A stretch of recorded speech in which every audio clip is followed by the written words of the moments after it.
Ayan po mga kapatid, narito naman po ako at muling magbabahagi ng orasyon. Ang orasyong ito ay tatawagin nating kabal sa balat at sa inyong katawan, sa buong katawan. Bago ninyo isasagawa ang orasyong ito ay ibulong po muna ninyo na 3 beses ang orasyong dasal na ito.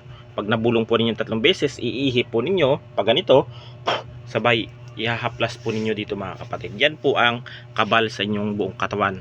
Mga kapatid, itong dasal na ito ay ituturo ko dyan sa taas. Yan. At ibabanggitin nyo na lang po. Babanggitin ko na lang. Yan.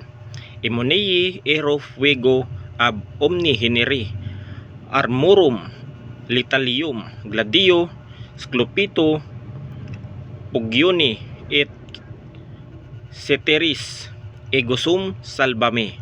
3 beses po ninyo yung uusalin ng orasyong iyan, sabay iihipon nyo, sabay iano po ninyo para kumasi po ang kabal sa inyong katawan. Pwede din yung iihip yan sa isang basong tubig at saka inumin mga kapatid.